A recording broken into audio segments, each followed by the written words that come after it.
Hey, hey, hello everybody. How are you? Oh, look at that.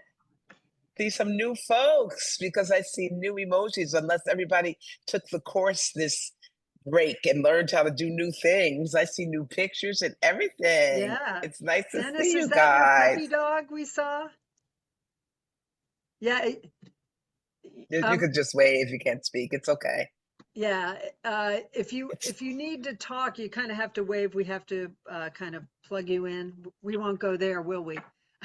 and there's Amy. We will not, but it's so exciting to see everybody. I wonder if it is 9 degrees where you all are as it is here. Right? Uh, It's cold. It's cold.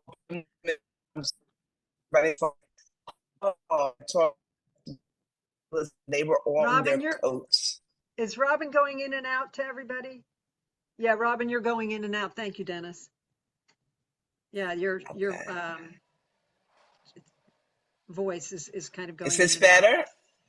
That's better. That seems better. That's Yeah. better? Robin, you Ugh. are inside with a coat. It must be really cold in Atlanta. Maybe I'll just have to get a parka for my visit. Oh my goodness, my goodness.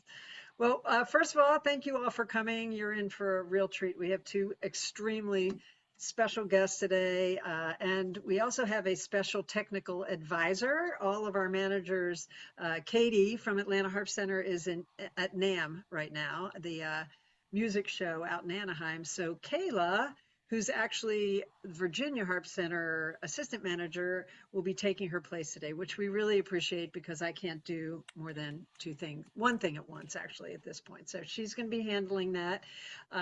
Yeah, if you certainly put any questions or anything in the chat. And if we need to unmute you, we can give that a go. This is a little bit new to us, this format. So we're doing the best we can, and we're so glad that you're here. Thank you, thank you. I want to start by mentioning that the two guests that we're having today are going to be highlighted at the Virginia Harp Center Festival, which is in DC. We can put that, uh, Kayla, I don't know if you can put that link in the chat. Yep. Yeah, great. Okay. She'll put that link in the chat Everybody coming can up. sign up. And early bird registration, where you save your money, is February 1st. So just wanted to make sure everybody knew that. And one of the things Robin and I talked about before we got on was, a lot of time people were, regardless of where you are in your harp journey, you feel a little hesitant about going to a festival, or you feel a little intimidated, even going to like local chapter activities. And I just thought of a story I was telling Robin about. I had a fairly new adult student, and Sivan Migan was coming into town. I don't know if you've ever heard him, but if he comes to an area near you, you want to see him. He's one of the top professionals in the world, actually, and he was giving a master class. And I said, you might want to sign up to observe the master class. And she said, oh, I'm not ready for that. And I, I did encourage her. And when I got her to go, or when I asked her why she didn't feel she was worried, she said she felt she was over her head. And I just want everybody to know she totally enjoyed it. She got so much out of it, regardless of your level. He actually that day taught a relative beginner. He taught Reverie, the Grandjani in three easy pieces. A student who's actually now at Oberlin, maybe thanks to Savan, who knows. But the point is, it was this very simple piece, and he had so much to say, and she was really glad she came. So, if you're hesitant, thinking, I'm not that far along in my journey, or, it's not, just I want you to consider going to something like that. You'll know why after today, after we talk to these two amazing artists. But Oh, absolutely. And you can gain so much. I was with Delane Leonard this weekend, and we realized we had met 25 years ago at a conference. And it's funny because 25 years ago, of course, I was no child. And who would think that we could still be making lifelong friends at that age? I never even considered it. I was just working. And I grew up around harpists. I grew around up in a conference kind of situation. And those friends from over a couple of decades ago are still really good friends now, at least five of them. So coming to conferences just for the hang is worth it. You can meet me at the local, distillery, but there's so much to do, and you really start to realize, wow, I thought I was the only one that maybe thought I didn't do. And observing master classes, that is like a free gift. That's like a free ticket because it is so much fun. You can sit there and watch everyone else have to be flustered, and you get so much information learning from them, right? And you can sit there and think how great you would have played had you been playing. But yeah, Amy, that's right. It's really, really great. So please join us in Virginia. Yeah, It'll be a little warmer. camaraderie is definitely a big part of it. And Megan, who is in charge of this festival, has asked Robin and I to do a live hang. So we're going to have a hanging with the harp right there. Yeah. So if you're at the festival, you have to come because we'll be streaming live. That'll be actually our hang for the month. We'll get all that information out. So that'll be fun. We'll have a live hanging with the harp. And if you're there, we would just love to talk to you in person and say hello and all that good stuff. You'll be the studio audience. That's right. Yeah, just like Robin always talks about with the romper room, right, Robin? They'll be right there. Absolutely. Absolutely. And I'll I make sure we have prizes. Like, let's make a deal. I'm all about the prizes. so I'm going to get today's trivia question because it's almost time for our first guest, and our first guest will be Charles Overton. Charles has been on Emily, the hang Emily, before. Oh, I'm sorry. first guest, Emily is Emily. first. I forgot. I'm so sorry. Emily is first, and Charles will be second. Both of them are highlighting the festival. Uh, we picked our trivia question because Charles, as many of you know, and if you read the bio, an amazing classical player and an amazing jazz player at the same time. Robin and I try very hard not to hate him for that, but so this we kind of our trivia question is in honor of Charles, and here it is. And for those of you who haven't been on Hanging with the Harp before, put your answer in the chat, and the first person who gets it right wins a tote bag and a Hanging with the Harp mug. I don't have mine with me because I'm not at home, unfortunately. But yeah, we're empty-handed, but they're pretty cool. Oh, look, you need to right there. I Something mean, she's happened a to your winner. There we go. So here's the trivia question for today. Name two Hanging with the Harp guests, and that's over all these years, who began their harp journey with traditional classical training, but are also successful artists in another genre. You got a lot to pick from, I'm just saying.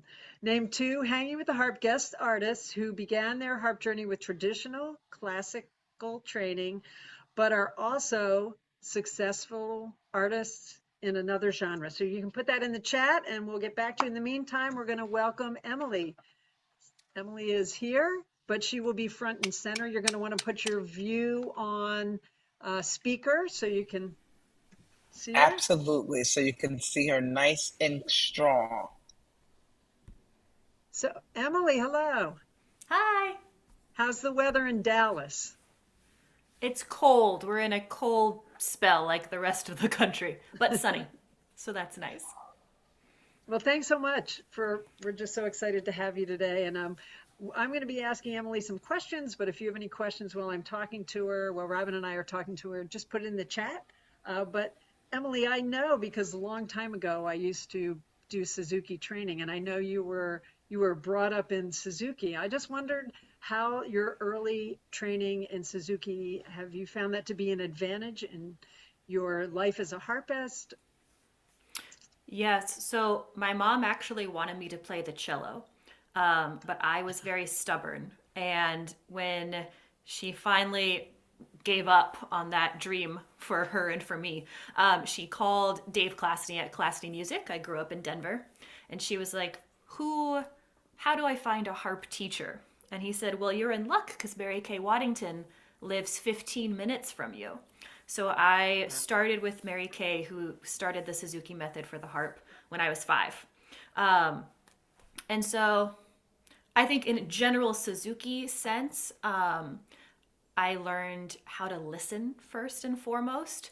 And it's actually very interesting because I am a visual learner, so I actually love reading music and it helps me memorize it faster. But I think my early training developing so much ear recall and really fine tuning it has helped me become a better harpist and musician. But on a personal level, Mary Kay is still the most creative person I know. She designed all of these puppets for our World Harp Congress performance that we did in Ireland. She makes puzzle rooms for her students to help them do practice challenges. And so being immersed in a world where I was always encouraged to find stories and incorporate stories and narrative elements into my playing has resulted in my love of play and combining those things too. Excellent. I'm also curious. I know you were 18 when you were a finalist in the International Harp Competition, which is quite a feat. And I also know you went on to win the bronze 4 years later. But as an 18-year-old, such a young student, how did that affect your trajectory in terms of becoming a professional harpist?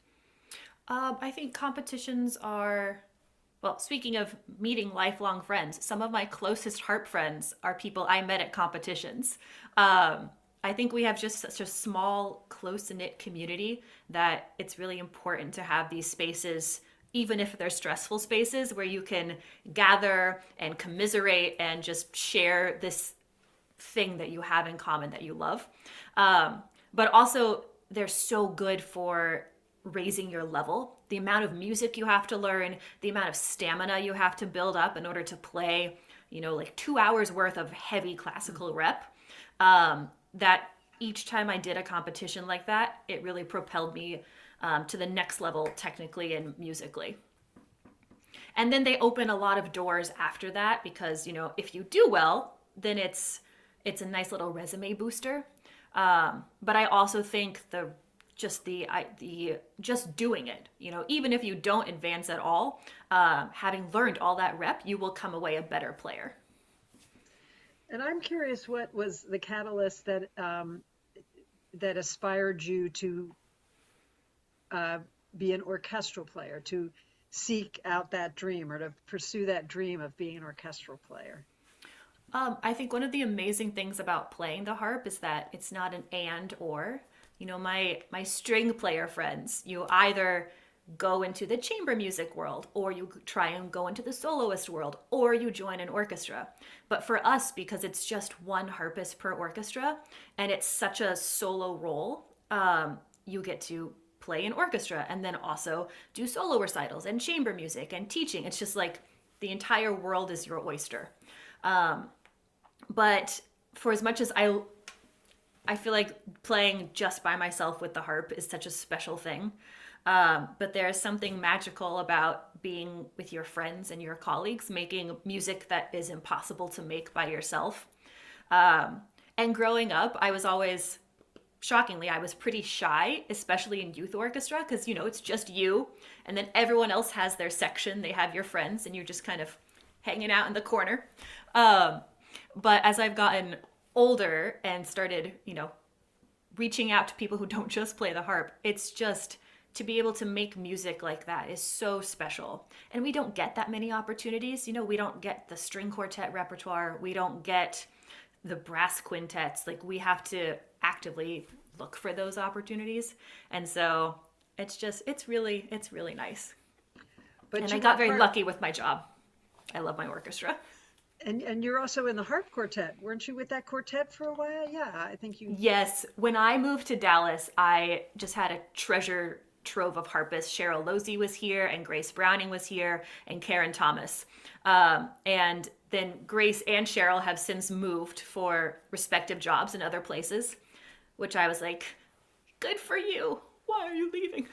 But now we have, long distance friendship, and it's still okay. But it was such how nice to be able to move to a new state that I'd never been to and have these incredible players and friends just built in. I remember when they came to Richmond and played Africa by Toto. It was incredible. We had so much fun.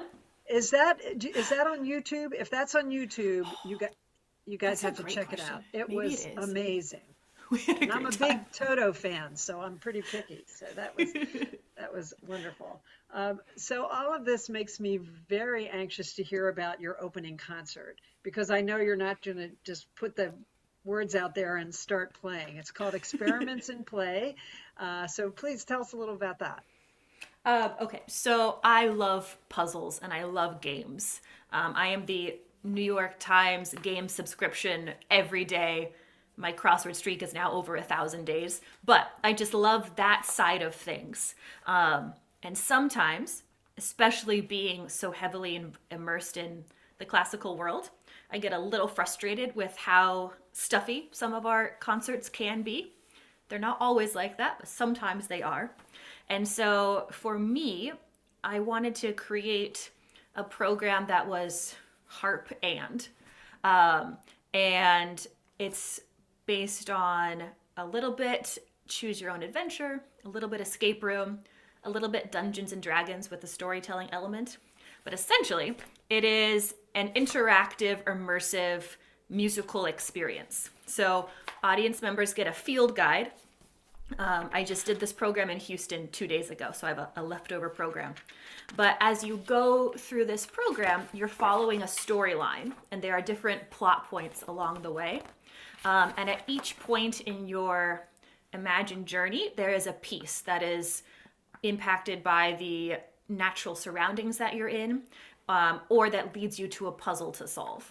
So the audience is on a quest to find a hidden artifact, and for each piece that I play, that will either trigger like a cryptic or a maze that you have to solve in order to progress in the storyline.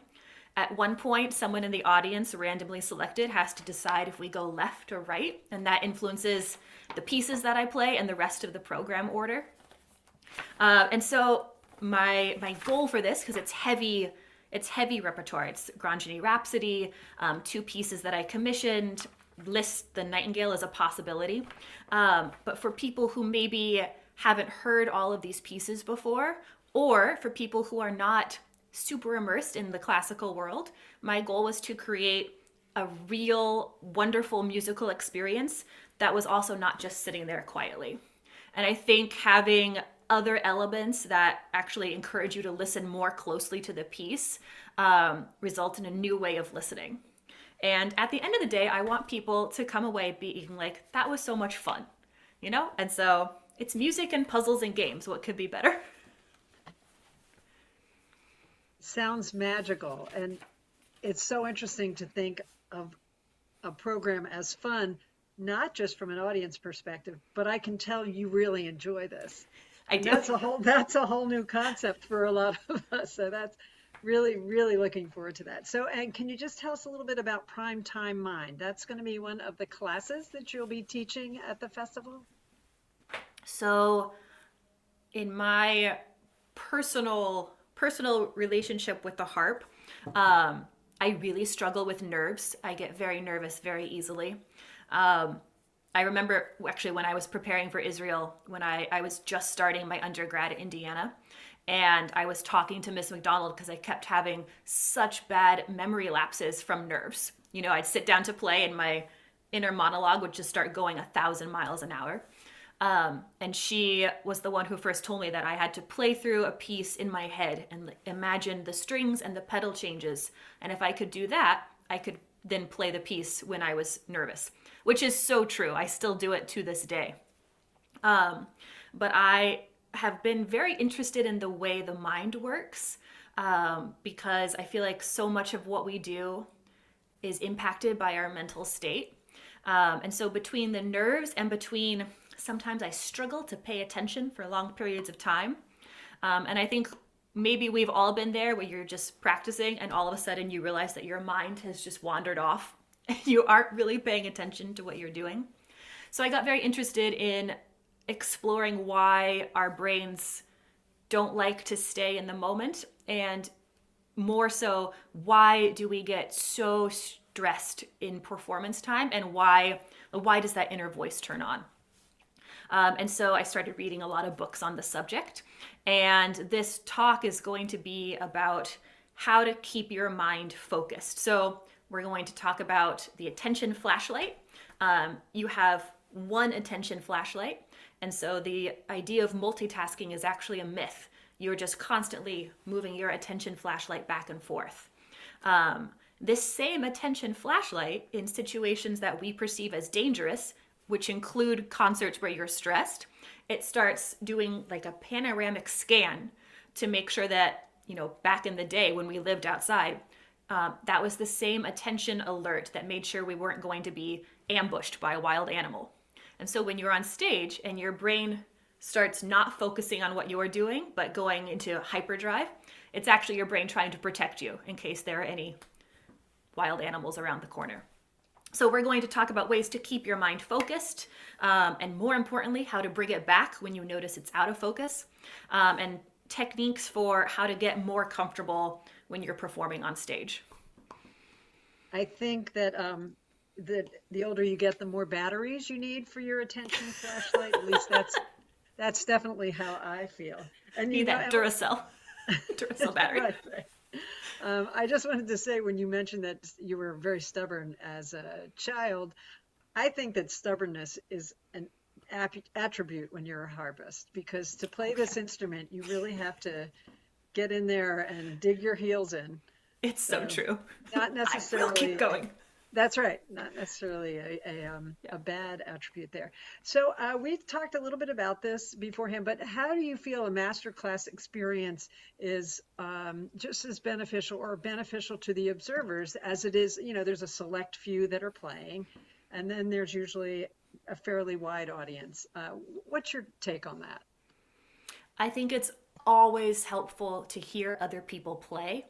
And unless you are in school and you have a weekly studio class, you don't necessarily get to hear harpists performing that often. That's one of the things I miss the most about being in school. I miss those weekly gatherings just to hear my colleagues.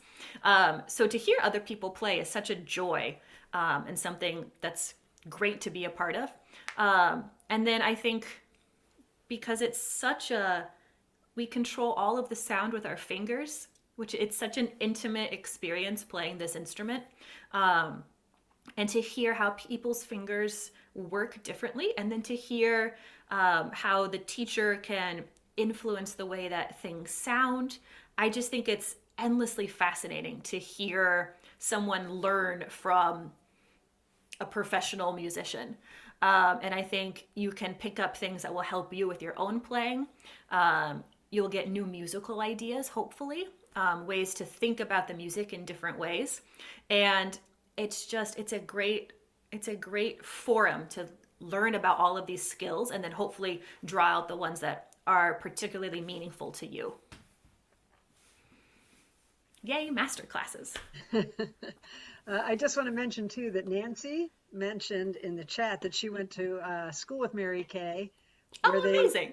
We're cooks at the same co-op. So there's a connection. Yep. Well, if anybody has a question they want to put in the chat, if not, Emily is going to end her little interview by playing beautiful music for us. Can I share an attachment? What I thought would be fun, I'm going to play one movement of a piece called Mythos, which is a piece that I commissioned for, I have this new music commissioning project called Groundworks, which is commissioning one composer from each state for a harp-centric work. And then that piece gets premiered in the composer's hometown. So we celebrate both the composer and then their first community that supported them. So this is the very first piece that I commissioned, and it's by composer Michael Ippolito, who is from Tampa, Florida. So we premiered this piece in Tampa, and his parents were there, and all of these people that he knew from growing up in that area, and it was such a joy. But this piece is based on the myth of Theseus and the Minotaur.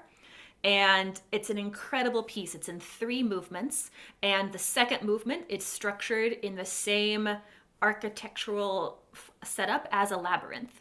So we have these different recurring motives, and each time you turn a corner, it gets faster. So you're circling into the center of a maze. And it's one of the pieces I'm playing on Experiments in Play. But I wanted to share the 2 pages from the field guide that have this piece in it, because at this point in your journey, in your imagination storyline, you are, where did they go, desktop? you've approached a giant hedge maze, and you have to make your way through this maze and unlock a door at the end in order to progress the storyline. And so, as I play this piece, the audience gets to solve the maze on the second page. If you're having trouble sharing, Kayla, she needs permission. Or I unlocked permission to screen share. Oh, I put it in the chat. Can you see it there? Yes. Okay. I can also screen share, but that might be, you can look at it at your leisure. But the audience has pens or crayons. They had crayons on Sunday. But you solve the maze as you listen to the piece. And then at the end, if you've solved the maze correctly, it reveals a hidden symbol. And whoever wants to volunteer the answer then unlocks the door that allows us to continue in the story. So I'll play the second movement of Mythos, which is based on the structure of a labyrinth. And if any person is able to solve it without actually physically writing it down, that's awesome. Okay, I'm going to take these off and then I will put them on later.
Did you say that was the second movement? Did you say that was the second? Isn't that supposed to be Yeah. the calm, slow movement? That's That the was, labyrinth maze right before the Minotaur gets stabbed. oh, I love it. Yeah. Oh, Emily, It's I'm so so good. excited that I'll get to see you in March, and hopefully everybody that's here will get to see you as well. I cannot wait. Also, yes, Nancy, good job, guy. Oh, yes, excellent. There's a Yeah. clock. A little spoiler. At the end of the maze, there's a door and there's a clock, and you have to turn it to 3, and then you keep going in the story. Ah, little hint there. Well, Yeah. I really looking forward to hearing the whole concert. I know it's going to be wonderful. And Robin and I, thank you so much for being here today. And everybody, give a round of applause. Yeah, thank you, Thank you, Emily. guys. See you in a Thank few you. weeks. It'll be here Sounds before good. we know it. All right. Okay. Take Bye. care. Bye.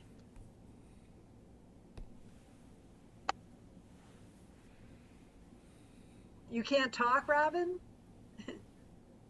Uh-oh. What?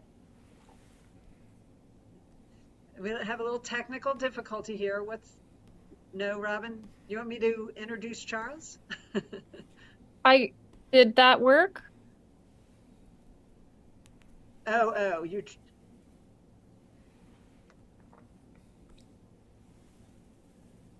it's not letting you unmute, Robin? Oh, well, that's It's funny. not even showing her as muted on my end. Okay. Well, Um, I can go ahead and get Charles started. Do you want her to send you? I need to unmute. They made me a participant. Oh, okay. Hey, Charles, we're having a little technical difficulty. Everybody All hang good. tight. Hang tight. You can just kind of sit with that last bit of music. Maybe we should send you another link? No? let me try this. Okay, let's give this a go. In the meantime, while she's trying that, I know that there's a conversation going back and forth about harps and things like that. Really, feel free to call anybody at the Atlanta Harp Center if you have any questions. Trust me, they have the answers. We have professional harpists on staff there. David Rand is there. Once a week, Red Bardwell's there if you get the right day, and Julie is there. So lots of people to talk to. Do you think, can you make her a co-host? Am I there? I think it There worked. you Can you go. hear me? Okay. Yay! Yay! Oh man, I thought I'd been fired and nobody wants to get fired in January. Ay, ay. Charles, you're supposed to be mine because all I see when I see you is that beautiful little young baby boy that I met way, way many years ago. And I don't care how grown you think you are, I still see that beautiful little baby boy. And so Oh, we know that your original training was classical. correct. What did inspire you to pursue jazz? Yeah, I guess mostly I was lucky to grow up in a harp program in Richmond, Virginia, where different kinds of harpists were always coming to town. So I met Part Stickney when I was super young, and saw that like, oh my God, you can play changes on the harp, and you can improvise, and you can yeah do so much with this instrument that is not just in the classical vein.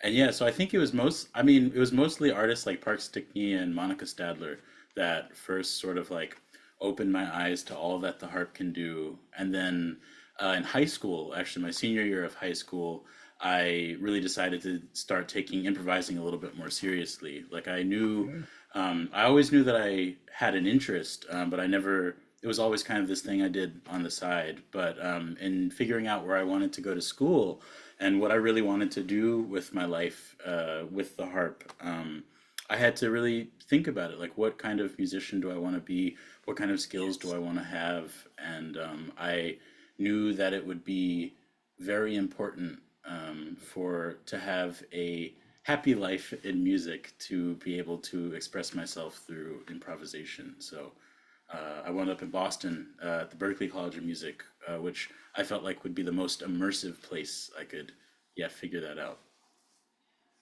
So how was it for your brain crossing over? from one to the Ooh. other because we know I've seen you. You came to New York recently, and I looked at Mm. the program. It was all harp and flute classical music. So it's not that, oh, Charles is the jazz guy. No, you got your wish because I remember that being a huge concern. You and I had a conversation I before you went to remember that college, and conversation, remember, Miss and you Garcia. said, I don't want to be known as just the jazz guy. And look at what you did. But how do you cross over? I have enough trouble remembering how to tune. Oh, yeah. Well, thank you for saying that. I'm really happy to, and I feel blessed to be doing, yeah, all different kinds of stuff.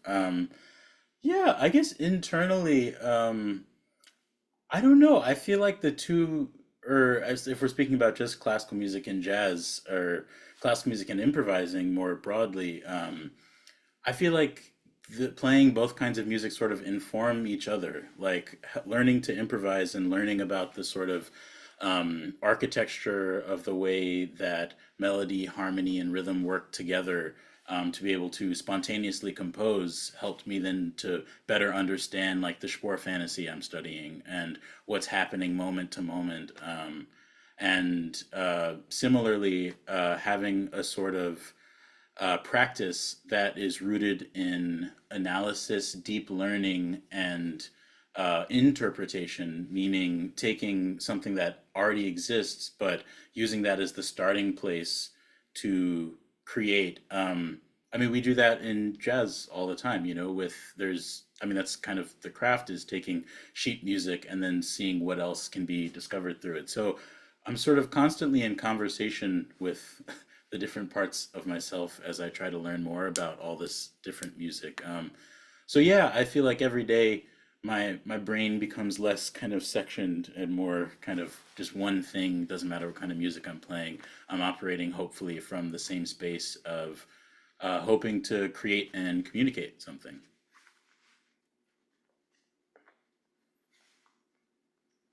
Ruh-roh.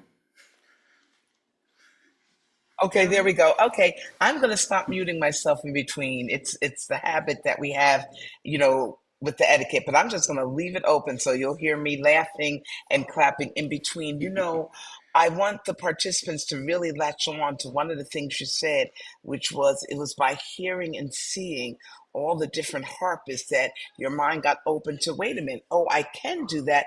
And then also that you don't have to just be one thing and Right. it's not a crossover that it's starting, you're starting to meld together, like in the science fiction movies or whatever.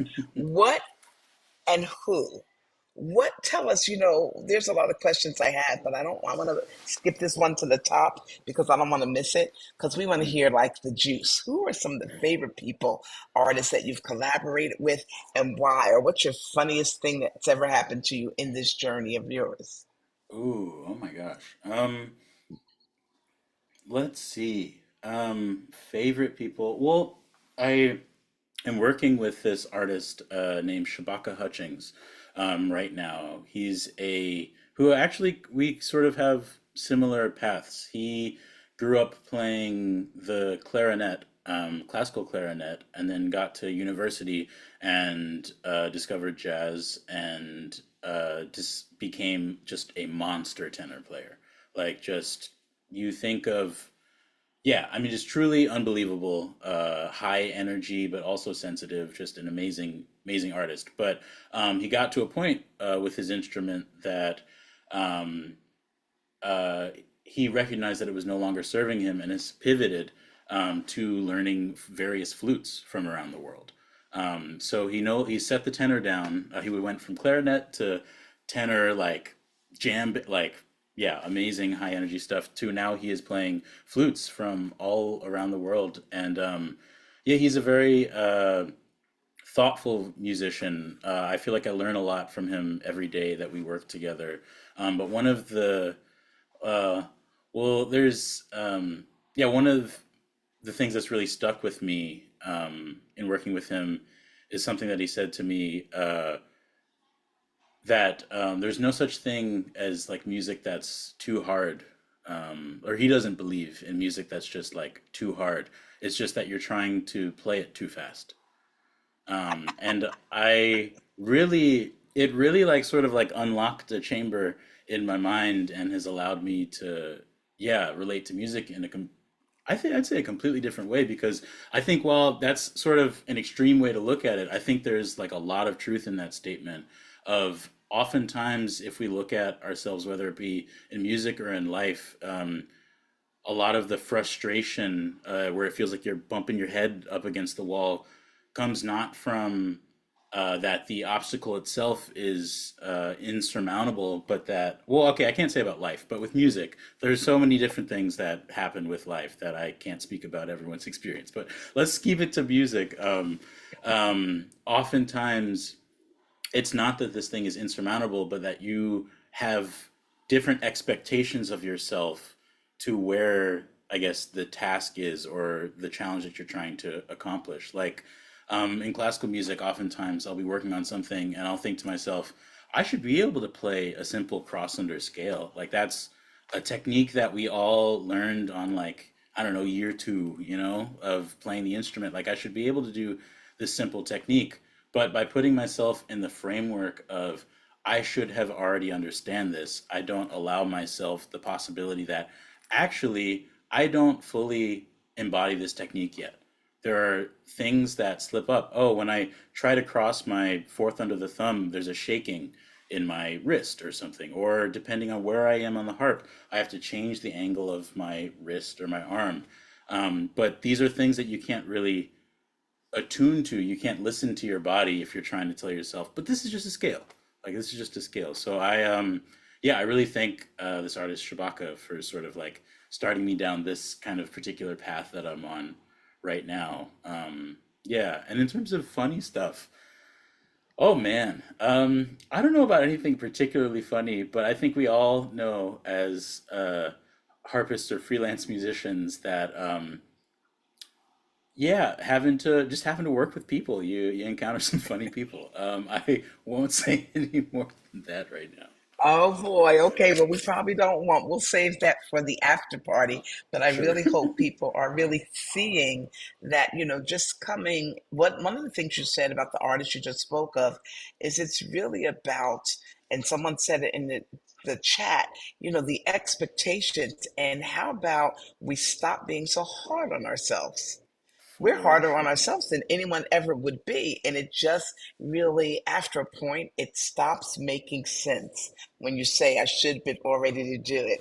And I don't know if some of my colleagues online were listening when he talked about the finger shaking when it was going under or whatever. I was like, is he talking about old age? He's talking about me. What is he talking about? Life happens. And so That's it's right. great. Now it's 2025. What's on your schedule this year? Besides, of course, the best thing, the Virginia Harp Festival. But what That's other little right. things are you doing? Yeah, I'm so happy to be, yeah, that you guys have invited me to come down to the Virginia Harp Center Festival in Arlington. It's just a hop, skip away from my hometown of Richmond, and my parents are coming up, so I'm excited to, yeah, be reunited with a bunch of folks I haven't seen in a minute. But yeah, what else? I am going, well, right before, actually, literally the day before, I'll have spent 2 weeks in Australia for the first time. Right before the festival, I'll be flying from, I think, Melbourne or Perth into Baltimore. So you'll catch me Nice. just a tiny bit jet lagged, but I promise I won't bring any of that with me. And then what else do I have going on?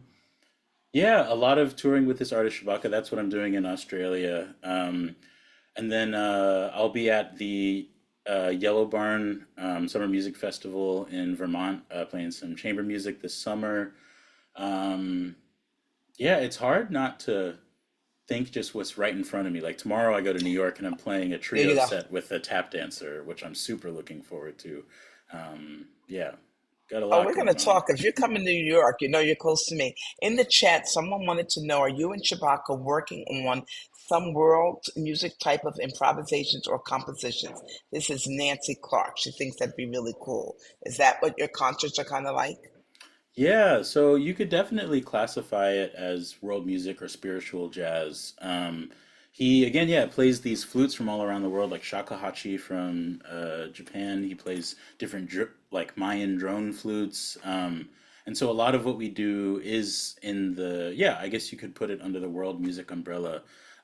He has an album out called, oh no, um, oh, Perceive Its Beauty, Acknowledge Its Grace. It's a beautiful record that myself and Brandy Younger are both featured on.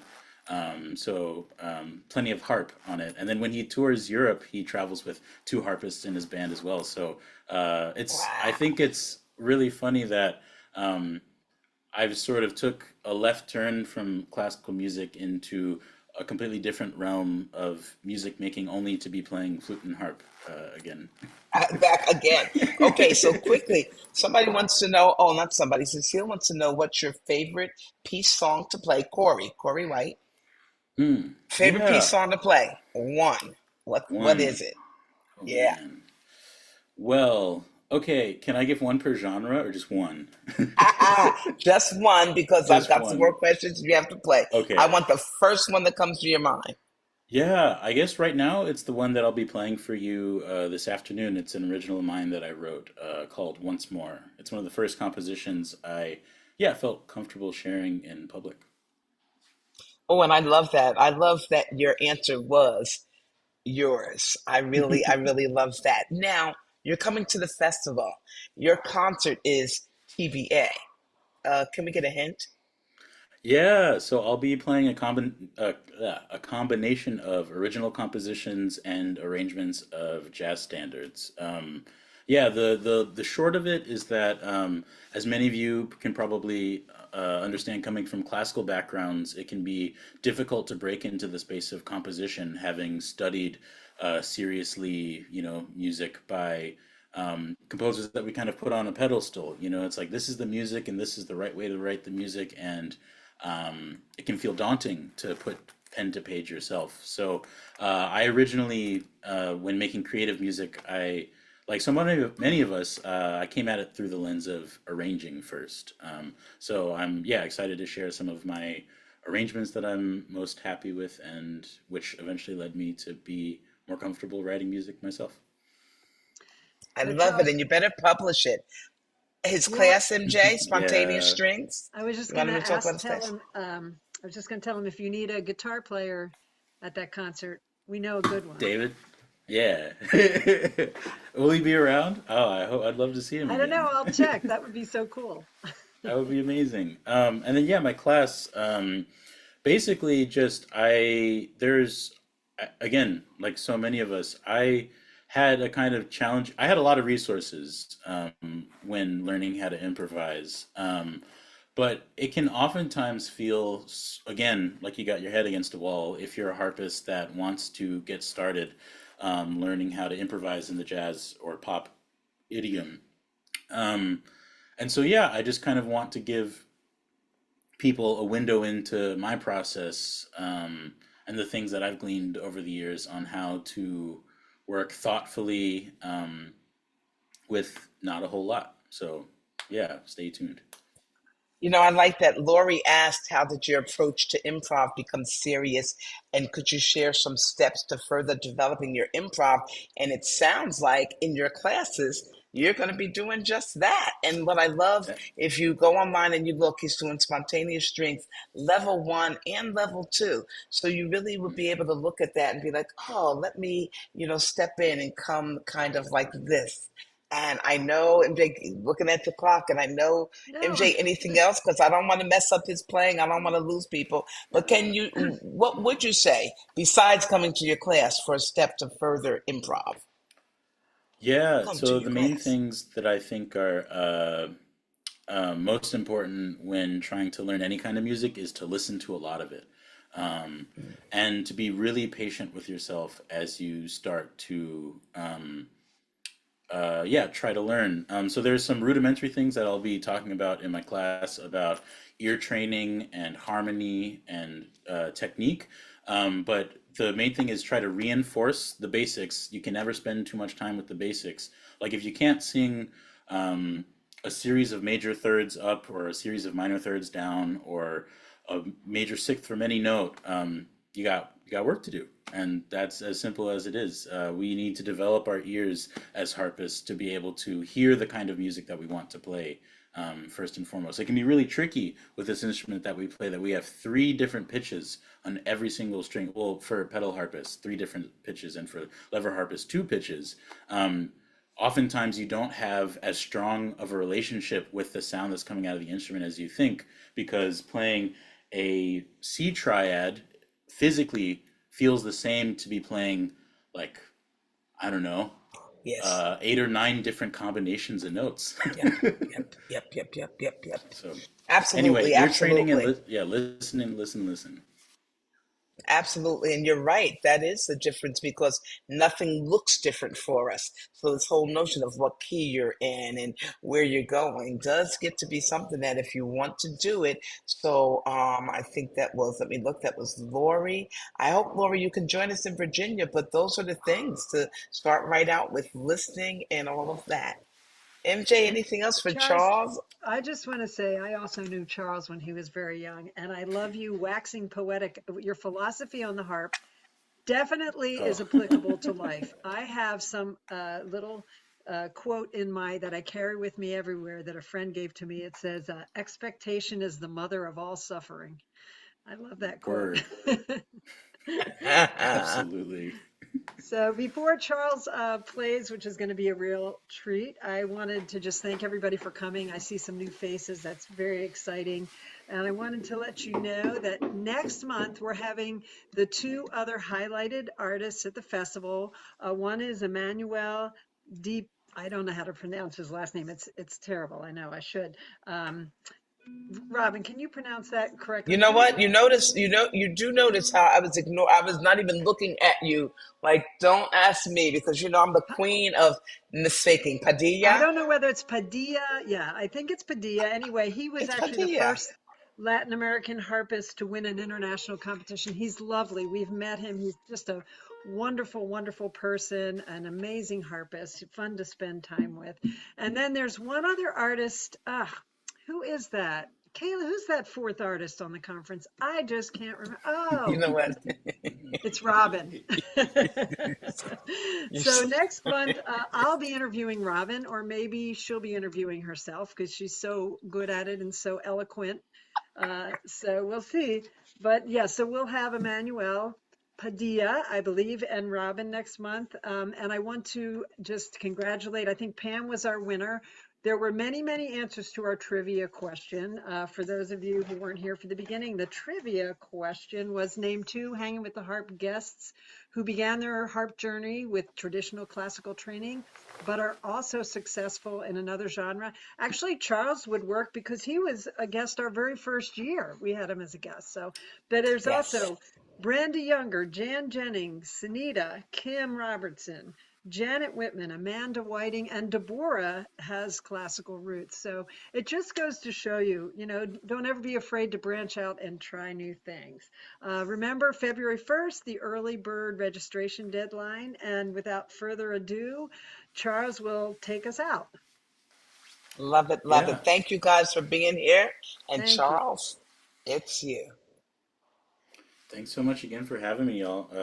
Are we sounding You're clear sounding great. near the heart? And this is Nice. once more, right? Once more. Yeah, I'll do a short little Once version. more.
Thanks, everybody. Thanks Thanks for again, listening. Charles. Can't Bye, wait to everybody. see you in Virginia. And everybody, you better go register. We'll see you next month. Thank you so much. Thank you, Charles. Thank you, Emily. And thanks for everybody for being here. Yes. And Take it thanks, Kayla, easy. for stepping in. Yes, great job. All right, bye. Bye bye.